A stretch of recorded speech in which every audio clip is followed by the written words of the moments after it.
Hello tout le monde, j'espère que vous allez bien. Aujourd'hui, on va essayer de faire des bagues en pâte de Fimo. Je vais vous mettre du coup des exemples juste ici. Et du coup, j'ai trop hâte. Genre, on se retrouve tout de suite. Du coup, ça c'est du coup le pot que j'utilise pour placer du coup tous mes pâtes Fimo que j'ai déjà utilisées il y a longtemps. Du coup, comme ça reste bien à l'abri de l'air pour éviter que ça sèche. Et du coup, c'est super pratique ce genre de pot. Du coup, je vais prendre celui-là. C'est le Light Pink 80-20 rose. Et je vais aussi prendre celui-là pour faire, qui s'appelle du coup lavande. Et du coup, on va essayer de faire des petites bagues genre toutes mignonnes. Du coup, on va essayer de amollir le rose parce que ça va être du coup la grosse base qui va être autour du doigt. Et dessus, on va mettre du coup tout ce qui est lavande pour faire des petits détails genre ultra mignons. J'aurais voulu faire un peu un esprit un peu canard, mais j'avais pas de jaune. Du coup, je ferai peut-être avec une prochaine fois, peut-être. Déjà, ce genre de choses. On peut aplatir. Je fais attention de ne pas trop salir non plus.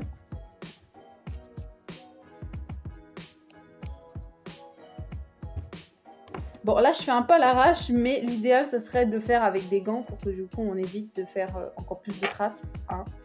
C'est bien ça l'idéal.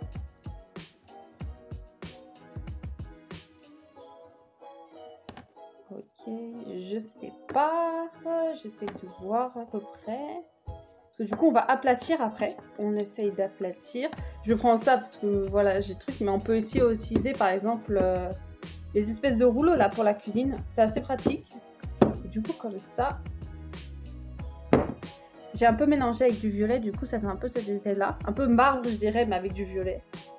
Et du coup, ça ira en fait autour du doigt. Et après, du coup, on ira couper. Et du coup, avec un outil, essayer de faire pour que ce soit pour que ça se fonde en fait en un seul morceau. Essayer de couper pour que ce soit à part égale. Je prends ça. Ça marche assez bien et c'est assez pratique du coup. Je fais bien en sorte que ce soit parfait. Je sais pas si on verra, mais du coup, c'est assez clean, je dirais. Là, du coup, j'ai juste fait ce côté-là. Et du coup, on va essayer de harmoniser de l'autre côté aussi pour que du coup, ce soit assez harmonieux visuellement. Et du coup, on garde le reste parce qu'après, on pourra toujours mélanger pour peut-être faire une autre bague avec vraiment du rose et du violet qui soit vraiment bien mélangé. Enfin, avec de la lavande. C'est un peu truc, c'est pas non plus hyper appuyé parce que sinon on perd l'homogénéité. On a compris. Ok. Là, je veux à peu près là. On va y arriver. Ok. Du coup, ça, c'est ce qui va faire Ma bague. Et je vais du coup l'assembler comme ça. Je vais prendre du coup de la colle juste pour bien poser à plat comme ça, sans pouvoir du coup modifier la forme. Parce que du coup après on la mettra au four pour que ça ne fasse plus qu'un. Et du coup...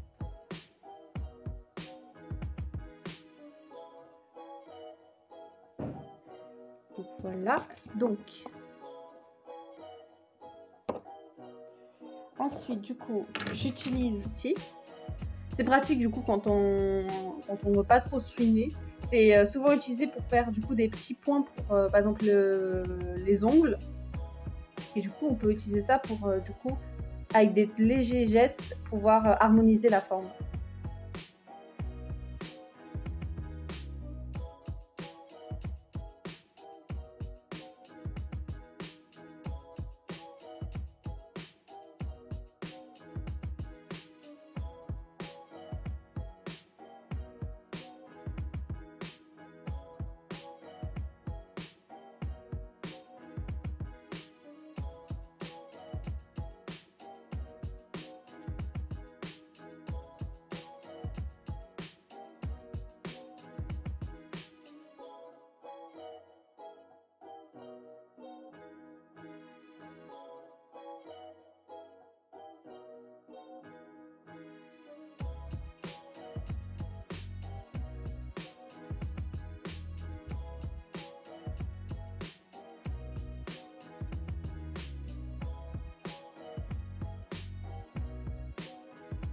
Du coup, ce que j'étais en train de faire, c'est que je suis en train de faire... Bon, faites pas attention à la table, c'est vraiment... Là, ça sent le côté artistique qui est passé par là. Mais du coup, ce que je fais, c'est que je suis vraiment, en fait, plein de petits points. Pour faire une sorte de papillon desséché, mort. Du coup, ça donne ça. Du coup, on a le papillon un peu décédé, le cœur. Et du coup, après, le reste, bah, ça part un peu en plus petit. Et à côté de ça, du coup, on a la bague un peu plus simple, mais juste avec les effets un peu violets. J'ai oublié de vous dire que du coup, on doit mettre dans le four à 110 degrés pendant 30 minutes. N'oubliez pas de mettre du coup du papier en dessous pour éviter de tacher. Et du coup, voilà, on se retrouve tout de suite. Du coup, voilà ce que ça donne. Du coup, on a le cœur avec le papillon un peu décédé. Du coup, la bague. Voilà, j'espère que ça vous a plu et j'espère vous revoir dans une prochaine vidéo. N'oubliez pas de vous abonner, de liker, tout ça, tout ça. Je pense que vous connaissez déjà les procédures. Donc voilà, à la prochaine, au revoir!